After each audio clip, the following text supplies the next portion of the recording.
نحمده ونصلي على رسوله الكريم أما بعد فأعوذ بالله من الشيطان الرجيم بسم الله الرحمن الرحيم رب اشرح لي صدري ويسر لي أمري واحلل عقدة من لساني يفقهوا قولي رب زدني علما اللهم فقهنا في الدين اللهم إنا نسألك علما نافعا ورزقا طيبا وعملا متقبلا اللهم انفعنا بما علمتنا وعلمنا ما ينفعنا وزدنا علما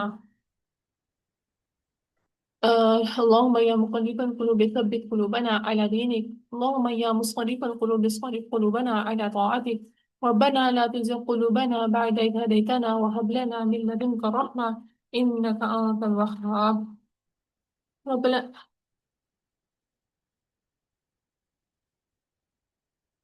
سورة النساء آية نمبر start ہے سورة النساء بسم الله الرحمن الرحيم يا أيها الناس اتقوا ربكم الذي خلقكم من نفس واحدة وخلق منها زوجها وبث منهما رجالا كثيرا ونساء رجالا كثيرا ونساء واتقوا الله الذي تساءلون به والأرحام إن الله كان عليكم رقيبا اس اور نساء عورتوں پہ صورت مطلب اسلام آنے سے پہلے کیا حالات تھے، عورتوں کی کیا ویلیو تھی اس معاشرے میں، تو اللہ تعالیٰ نے اس اسلام کے ذریعے کتنی برتھ دی ہے۔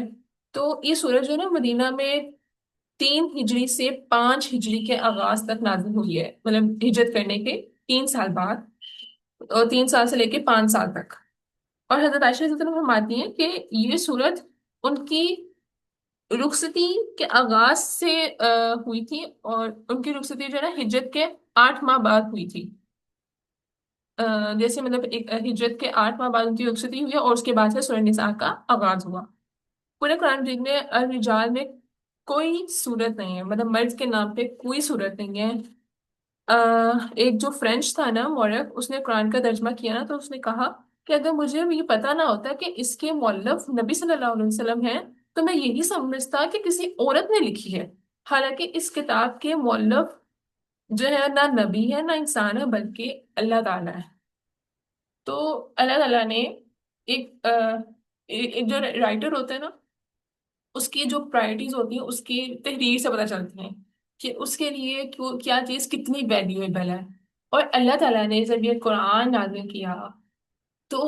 اس سے پتہ چلتا ہے کہ اللہ تعالیٰ کے نزدیک بھی عورت کی کتنی زیادہ ویلیو ہے، کہ اللہ تعالیٰ نے پوری ایک سورت، پورا ایک چیپٹر اس عورت کے نام پر لکھ دیا۔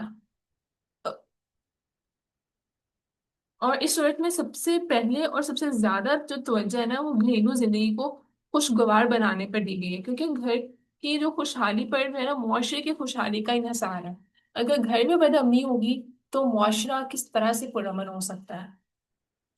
اس لیے تو کسی خاص ایک انسان کا قول تھا کہ تم مجھے تعلیم یافتہ عورتیں دو، مائیں دو، میں تمہیں ایک ترقی یافتہ جو ہے وہ ملک، قوم دوں گا۔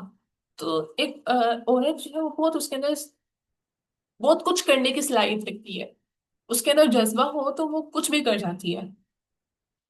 تو اس آیت میں یا الذین، اے لوگو جو تقوی ڈر، اے لوگو تقو ڈرو ربکم، اپنے رب سے، الذی، جس نے خلقکم تمہیں پیدا کیا، من نفس واحدہ، ایک جان سے،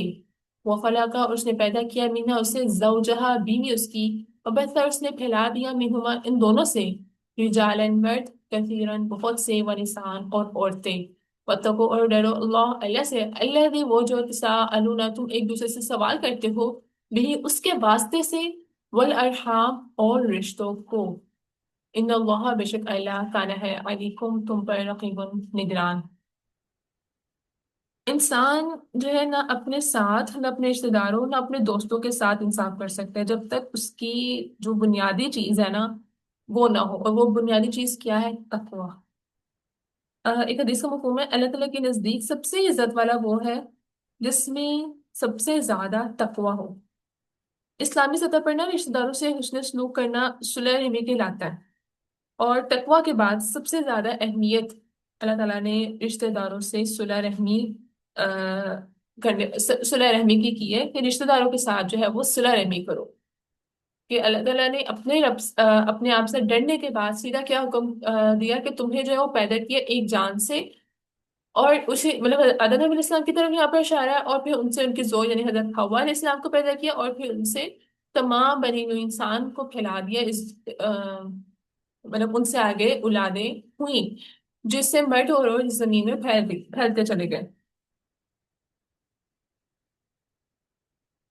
اچھا، اب یہاں پر بالارحام یہ جو تم ایک دوسرے سے سوال کرتے ہو اس کے واسطے رشتوں کے کاٹنے کا، یہاں پہ نا صلح رحمی کا ذکر ہے۔ صلح کا مطلب ہوتا ہے جوڑنا، اور رحمی کا مطلب ہوتا ہے رشتہ دار، یعنی کہ رشتہ داروں کو جوڑنا۔ ایک حدیث کا مفہوم ہے رحم عرش کے ساتھ لٹک گیا اور بولا جس نے مجھ کو جوڑا اللہ اس کو جوڑے، مطلب کہ جو رشتہ دار، رحم کا مطلب ہے رشتہ، رشتہ دار، اور جس نے مجھ کو کاٹا اللہ تعالیٰ اس کو قتل کر دے، قطع کر دے، یعنی کہ اپنی رحمت سے کاٹ دے۔ اس طرح ابو ہریرہ رضی اللہ عنہ کی روایت ہے کہ اللہ تعالیٰ مخلوق کو پیدا کر چکا تو رحم نے اللہ کا دامن پکڑ لیا اور عرض کیا کہ یہ مقام اس کا ہے جو کاٹے جانے سے تیری پناہ لے رہا ہے۔ یعنی کہ جو قطع تعلقی نہیں کرتا وہ اللہ تعالیٰ کے دامن میں، یعنی کہ اللہ تعالیٰ کی رحمت میں رہتا ہے۔ اور اللہ تعالیٰ نے فرمایا کیا تو اس پر راضی ہے کہ جو تجھ کو جوڑے تو اس کو جوڑے، اور جو تجھ کو کاٹے تو اس کو کاٹے؟ تو رحم نے بولا بے شک میرا رب تو اللہ تعالیٰ نے فرمایا یوں ہی ہوگا، جو رشتہ داروں کو جوڑ کر رہے گا اللہ اسے اپنے قرب سے نوازے گا، اور جو رشتوں کا لحاظ نہیں رکھے گا یعنی کہ اس کو قطع تعلقی رکھے گا تو اللہ تعالیٰ اپنی رحمت سے اس کو کاٹ دے گا، دور کر دے گا اپنے آپ سے۔ یعنی اللہ تعالیٰ کا قرب پانے کے لیے پہلے ہم لوگوں نے جو پچھلی صورتوں میں پڑھا وہ ایمان تھا، امن صالح تھا، صبر تھا، تقوی تھا۔ اب یہاں پہ چاہیے صلح رحمی، رشتوں کے ساتھ بنائے رکھنا۔ رشتوں کے ساتھ بنائے رکھنے سے اللہ تعالیٰ کو جو ہے وہ قرب ملے گا، اور کوئی گناہ اور کوئی بغاوت اس سے بڑی نہیں ہو سکتی کہ جو رشتوں کو کاٹ دیا جائے تو اس کے لیے دنیا اور آخرت میں بہت بہت بڑی سزا ہے۔ ایک حدیث کا مفہوم ہے کہ مدینہ آ کر نبی صلی اللہ علیہ وسلم نے اسلام کو خوب رواج دینے کا حکم دیا۔ پھر کہا کھانا کھلاؤ، یعنی کہ سلام، اٹ مینس جو تحیہ اسلام ہوتا ہے، ٹھیک ہے، السلام علیکم، کہ اسلام میں پہل کرو۔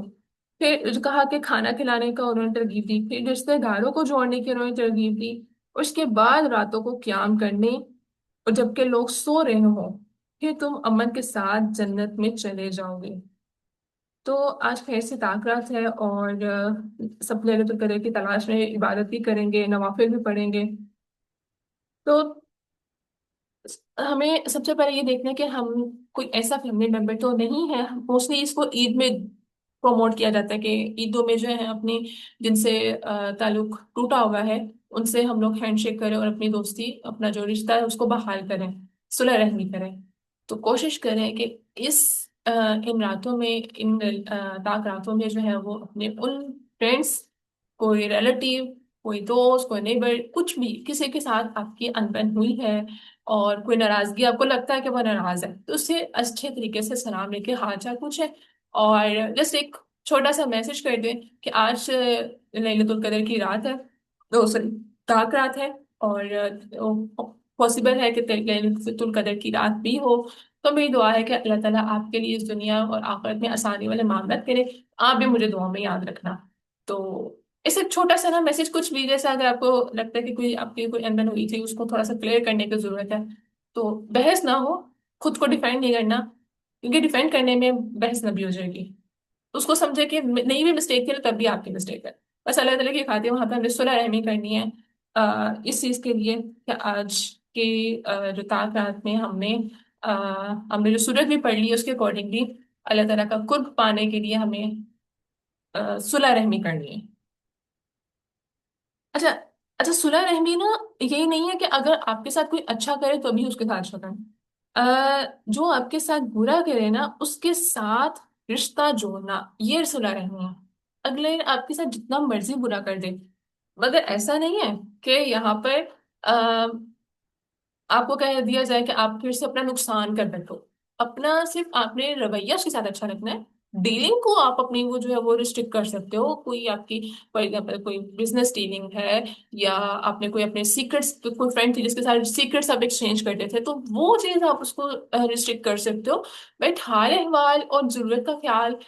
تحفے تو ہاتھ تو دیتے رہنا چاہیے نا. اسی سے محبتیں بڑھتی ہیں. اور ایک اور حدیث کا مفہوم ہے ایسی قوم میں اللہ تعالیٰ کی رحمت نازل نہیں ہوتی جب جس میں رشتوں کو کاٹنے والے لوگ موجود ہوتے ہیں. اور بھی اسی طرح حضرت ایوب رضی اللہ عنہ سے روایت ہے کہ ایک شخص نے نبی صلی اللہ علیہ وسلم سے پوچھا کہ کوئی ایسا عمل بتائے جو مجھے جنت میں لے جائے. تو آپ صلی اللہ علیہ وسلم نے فرمایا کہ اللہ کی عبادت کرو, اس میں شرک نہ کرو, نماز قائم کرو, زکوٰۃ دو اور صلح رحمی کرو. پھر ایک اور حدیث کا مفہوم ہے رشتوں کو جوڑنے والا وہ نہیں ہے جو بدلے میں رشتوں کو جوڑے, لیکن اصل میں رشتوں کو جوڑنے والا وہ ہے کہ جب اس سے کوئی رشتہ کاٹے تو اس سے جڑ جائے. اور ایک اور حدیث کا مفہوم ہے ایک شخص نے نبی صلی اللہ علیہ وسلم سے عرض کیا کہ میرے کچھ رشتہ دار ہیں, میں ان سے جڑتا ہوں تو وہ مجھ سے کاٹتے ہیں, وہ مجھ سے برائی کرتے ہیں تو میں ان سے اچھا سلوک کرتا ہوں, وہ مجھ پر جہالت کرتے ہیں تو میں ان سے تحمل اور برد بارش سے پیش آتا ہوں. تو آپ صلی اللہ علیہ وسلم نے فرمایا کہ اگر تو ایسا ہی ہے جیسا کہ تو نے کہا, گویا کہ تو نے ان کے منہ میں گرم راکھ ڈال رہا ہے اور ان کے مقابلے میں اللہ کی طرف سے ہمیشہ ایک مددگار رہے گا. جو شخص چاہتا ہے کہ اللہ کی رحمت ہمیشہ اس کے ساتھ رہے تو اس سے تو اسے اس کے معاملے میں صبر کا ثبوت دینا چاہیے کیونکہ اس کی جزا دراصل اللہ ہی دے سکتا ہے. تو کوئی سے فرق نہیں پڑتا کہ اگلا انسان آپ کو جو مرضی برا بلا کہہ دے, کیونکہ اس حدیث سے ہی پتہ چلتا ہے کہ وہ اتنا اچھا اس کے ساتھ بہیو کرتا ہے اپنے رشتے دار کے ساتھ, بٹ وہ آگے اس کو اتنی ہی جہالت کے ساتھ اس کو ٹریٹ کرتے ہیں. بٹ اللہ تعالیٰ نے کیا کہا, اور صحیح نبی کریم صلی اللہ علیہ وسلم نے کہا اگر تم ایسے ہی کرتے ہو نا تو اٹ مینس کہ وہ صبر کر رہا ہے, اور صبر کرنے والے کے ساتھ اللہ تعالیٰ ہوتا ہے. اور جو انسان اتنا بد اخلاقی کے ساتھ اس کے ساتھ پیش آ رہا ہے تو اس کے منہ میں گرم راکھ جو ہے وہ ڈل رہی ہے, جو جس کا جواب وہ صبر تحمل سے کرتا ہے. اور پھر ایک اور حدیث کا مفہوم ہے مسکین کو صدقہ دینا صرف صدقہ دینا ہے اور رشتہ داروں کو صدقہ دینے کا دوہرا اجر ہے. ایک صدقہ ثواب کا اور دوسرا رشتہ جوڑنے کا ثواب, کیونکہ یہاں پر ڈبل چیزیں کاؤنٹ ہو جاتی ہیں. تو اس لیے اپنے جو رمضان میں صدقات کی زیادہ ہم لوگ کر دیتے ہیں نا, کثرت کر دیتے ہیں, تو کوشش کریں اس میں سے کچھ اکٹھے کر لیں. مطلب ایک باکس رکھ کر اس میں آپ نے چلے اگر آپ روز کا نکال رہے تھے نا, کوئی 100 نکال رہے تھے 200 نکال رہے تھے تو چلو 5 days تک آپ کا کچھ اگر جمع ہو جاتا ہے تو آپ اسی کا کچھ اپنے رشتے داروں کے گھر, آپ کو لگتا ہے کہ اگر ان کے گھر کافی دیر سے یہ چیز نہیں آئے بنی ہوئی, اور کیونکہ فیملی ٹو فیملی نا اسٹیٹس بھی پتا ہوتا کہ آپ کے گھر میں اتنی اچھی چیز کھائی جا رہی ہے ان کے گھر نہیں کھائی جا رہی, تو آپ وہ چیز ان کے گھر بھیج دیں کیونکہ وہ پیسے نہیں لیں گے نا. تو اس طرح سے کوئی نہ کوئی چیز وہ ایکسپٹ کر لیتے ہیں, کوئی تحفے کے طور پہ, کوئی عیدی کے طور پہ, لیکن اچھی چیز. اب ایسا نہیں ہے کہ عیدی کے طور پہ ہم لوگ کیک اور اس طرح کے, اگر ان کے گھر بیسک نیسیسٹیز کی کمی ہے اور ہم ان کے لیے ایکسٹرا جو چیزیں ہوتی ہیں کیک اور پاپڑ کھانی ایٹسٹرا وہ چیزیں لے لیں تو یہ بھی غلط بات ہے. سب سے پہلے ان کی جو مین گروسری ہے اس کا خیال رکھا جائے. تو اس لیے صلہ رحمی میں رشتوں کو جوڑ کے رکھنا, ان سے اچھا سلوک کرنا, ایون کہ اگر وہ مدد کے محتاج ہو تو چپ کر ان کی مدد کر دینا. اور ایون اگر آپ کو لگتا ہے نا کہ ان کو آپ کے وہ کوئی ڈیسیژن ایسا لے رہے ہیں جو غلط ہو سکتا ہے, تو اگر وہ مشورے کے محتاج ہو تو مشورہ دینا بھی ضروری ہے. اگر وہ مانگے تو آف کورس سب تو ضروری ہے, اور اگر آپ کو لگتا ہے وہ نہیں ایکسپٹ کریں گے تو حکمت کے تھرو اچھے طریقے سے اپنی بات بس بیان کر دیں کسی سٹوری کی فارم میں, کسی اور فارم میں. ایسا نہیں کہ ان کو لگے کہ آپ ان کو جو ہے وہ مشورہ دے رہے ہو, بس ایسے کہ اچھا میرے ساتھ ایسا معاملہ ہوا تھا یا میں نے میری فرینڈ کے ساتھ ایسا معاملہ ہوا تھا ان کے ساتھ ایسے کریں, تو اپنے طریقوں کو تھوڑا سا چینج کر کے. اور اگر وہ بیمار ہیں جتنی مرضی ناراضگی ہو ان کی عیادت کرنا، جب پریشان ہو تو ان کی پریشانی کو دور کرنے کی کوشش کرنا، جب دل جوئی کرنا چاہتے ہو تو جب ان کو ضرورت ہو دل جوئی کی تو ان کو دل جوئی کرنا، اور ہر حال میں خیر خواہی کے جذبات رکھنا، اس بات کا انتظار نہیں کرنا کہ وہ کبھی آپ سے کریں، کیونکہ اللہ تعالیٰ کے پاس اجر ہے، ہمیں اللہ تعالیٰ سے اجر لینا ہے، نہ کہ ہمیں ویٹ کرنا ہے کہ اگلا بندہ اجر لے جائے۔ ہمیں فاستبقوا الخیرات کرنا ہے، نیکیوں میں ہمیں جو ہے وہ سبقت کرنی ہے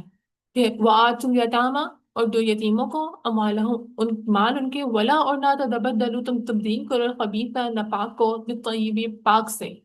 ولا اور نہ تاکلوا تم کھاؤ اموالہم ان کے مال الی طرف اموالکم اپنے مال ملا کر، انہم بے شک وہ کانا ہے وہ حبن گناہ کبیرن بہت بڑا۔ اچھا یہ رشتے داروں کے بعد نا یہاں پر یتیموں کا ذکر ہے۔ حضرت عائشہ رضی اللہ عنہا سے روایت ہے کہ عہد رسالت میں نا ایک یتیم بچے کے ولی نے ان سے نکاح کر کے مہر بھی نہیں دیا اور اس کے باغ پر بھی قابض ہو گیا۔ یہی ہوتا ہے نا شادی کے بعد فیمیل کے جو بھی وراثت ہوتی ہے، اس کے جو بھی چیز ہوتی ہے اس پہ رائٹ سمجھ لیتے ہیں۔ آج کل بھی ایسا ہی ہوتا ہے، کچھ بہت سے پڑھے لکھوں میں بھی یہ کچھ ہوتا ہے، صرف ان پڑھوں میں نہیں ہوتا۔ یہ ہدایت اللہ تعالیٰ کے جس کے پاس ہو وہی، اللہ تعالیٰ سے جو ڈرنے والا ہو وہی جو بیوی کا خیال رکھتا ہے اور اس کی چیزوں پہ ناجائز حق نہیں جماتا۔ تو یہاں پر وہی چیز ہوا تھا۔ تو یہاں پر حوبن کبیرہ، بہت بڑا گناہ، اس لیے کیونکہ یہ حقوق العباد میں کمی ہے، اتنا بڑا گناہ کہ جس کی معافی اللہ تعالیٰ کے ہاں نہیں ہے۔ جو انسان ہی ہے اگر معاف کر دے، ہم اللہ تعالیٰ سے بے شک طاق راتوں میں بھی عبادت کرتے رہنا، ان گناہوں کی معافی نہیں ہو سکتی اگر ہم نے کسی انسان کا حق کھایا ہے۔ اور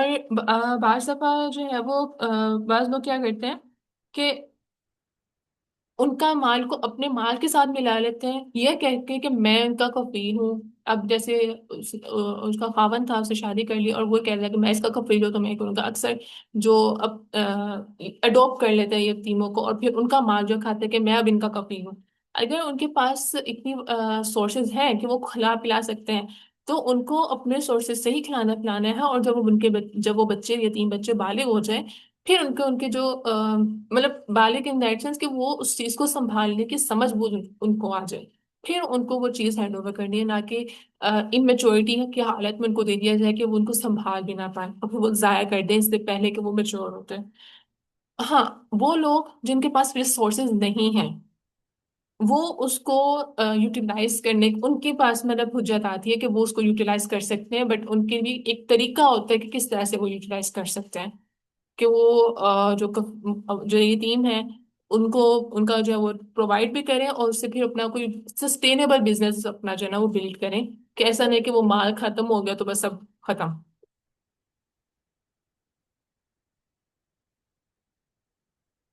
جی یہاں پر تم تبدیل نہ کرو ناپاک کو پاک سے، یعنی کہ یتیموں کو جو ہے ان کا مال دو، ان کے اصل مال کو جو ہے وہ خراب چیز سے نہیں بدلو، مطلب اچھی چیز دے کر آ کے ان کو بری چیز دے دینا، اور ان کا مال نہیں کھانا۔ اور مال کھانا کیوں ہوتا ہے؟ بنیادی طور پہ جب مال کماتا ہے تو پہلی فکر کھانے کی ہوتی ہے، زیادہ مال آنے پر انسان جو ہے کھانے کی حص اس کے اندر جاتے ہیں۔ جب بھی آپ کے پاس پیسے ہیں تو کیا ہوتا ہے، اچھا یار فلاں جگہ سے نا یہ چیز کھانی ہے، آج میرے کھانے کا موڈ یہ آرڈر کرنا ہے۔ انسانی نفسیات سے قریب ترین بات ہے نا یہ، اس لیے کہا ہے کہ جب تمہارے پاس جب مال آ جاتا ہے نا پھر تمہارے اندر سب سے پہلے کھانے کی حرص آتی ہے کہ میں پہلے یہ لے لوں، پہلے وہ کر لوں۔ تو کھانا نہیں ہے کسی کا نام حق مال۔ اور پھر وَإِنْ اگر خوف ہو، تمہیں خوف ہو اللہ کے، نہیں تم دکھ سے تو انصاف کر سکو، پھر یتامہ یتیم لڑکیوں میں فن کیوں تو نکاح کر لو ماں جو توبہ پسند آئے لکم تمہیں من النساء عورتوں میں سے، مثنا دو دو و ثلاثہ یا تین تین و رباع اور چار چار یا چار چار، فن پھر اگر خب تم ڈرو تم اللہ کے نہ تعدلو تم عدل کرو گے فواحدۃ تم تو ایک ہی سے، او یا مملکت جن کے مالک ہوئے ایمانکم دائیں ہاتھ تمہارے، ذالک یہ ادنا زیادہ قریب ہے اللہ کے نہ تعولو تم نا انصافی کرو۔ تو یہ آیت جو ہے نا بہت زیادہ کوٹ کی جاتی ہے آ، چار چار شادیوں کے متعلق، ٹھیک ہے؟ تو اسلام نے یہاں پر جو ہے نا یتیموں کی ذمہ داری اور عورت میں نہیں بلکہ قریبی رشتہ داروں مردوں پر ڈالی ہے. یہاں پر مردوں سے بات ہو رہی ہے کہ اگر تم یتیموں کا خیال نہیں کر سکتے نا تو ان سے نکاح کر لو. تو یتیم کا ایک سب سے پہلے یہاں سے پتہ چلتا ہے کہ ایک یتیم کی رسپانسبلٹی ایک مرد پہ آتی ہے. پھر ان یتیم بچوں کے ساتھ نکاح بھی کر سکتے ہو اور ان کی ماں سے بھی کر سکتے ہو. مطلب ایک یتیم ہوئے ہیں آف کورس تو ان کی ماں کے ہسبینڈ نہیں ہیں تو آپ چاہو تو ان کی ماں کے ساتھ بھی نکاح کر سکتے ہو یا ان کے بچوں کے ساتھ بھی. اب آف کورس ان بچوں کی ایج بہت چھوٹی ہے پھر تو ناانصافی والی بات ہو جاتی ہے. اور اگر ایک ظرف والا انسان ہوگا وہ ان کی والدہ کے ساتھ ہی نکاح کرے گا تاکہ ان کے بچوں کو کفالت مل جائے, ان بچوں کا وہ کفیل بن جائے,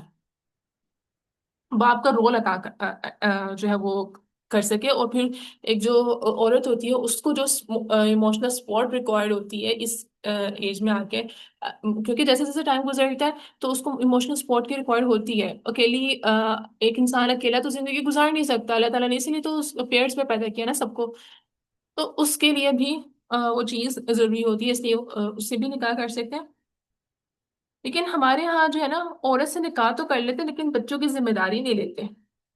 تو یہاں پہ اللہ تعالیٰ نے اسلام نے جو ہے نا یہ تین بچوں کو تحفظ دینے کا کہا ہے کہ یہاں پہ تین طرح سے ظلم ہوتا ہے یہ تین بچیوں پر. ایک اس طرح سے ہوتا ہے کہ خوبصورت نہیں ہوتی لیکن ورثہ کے لیے اگر وہ خوبصورت نہ ہو یہ تین بچیاں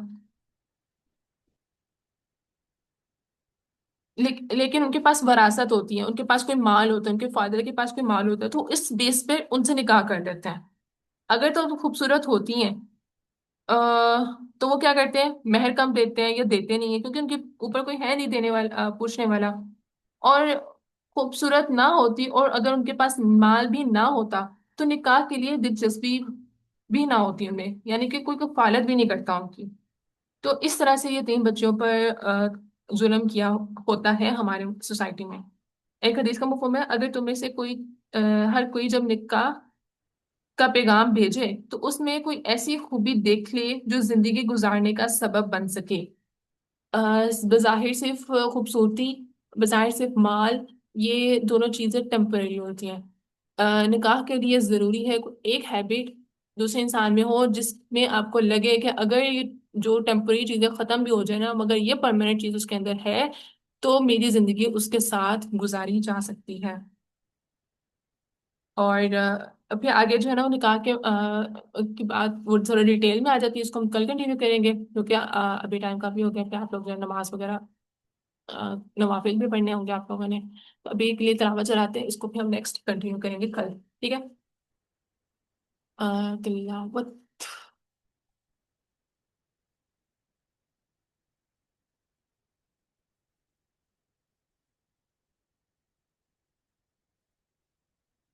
بسم الله الرحمن الرحيم يا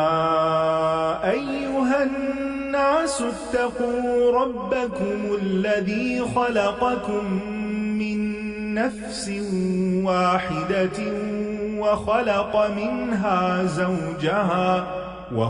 منها زوجها وبث منهما رجالا كثيرا ونساء واتقوا الله الذي تساءلون به والأرحام إن الله كان عليكم رقيبا وآتوا اليتامى أموالهم ولا تتبدلوا الخبيث بالطيب ولا تأكلوا أموالهم إلى أموالكم إنه كان حوبا كبيرا وإن خفتم ألا تقسطوا في اليتامى فانكحوا ما طاب لكم من النساء مثنى وثلاث ورباع فإن خفتم ألا تعدلوا فواحدة أو ما ملكت أيمانكم ذلك أدنى ألا تعولوا.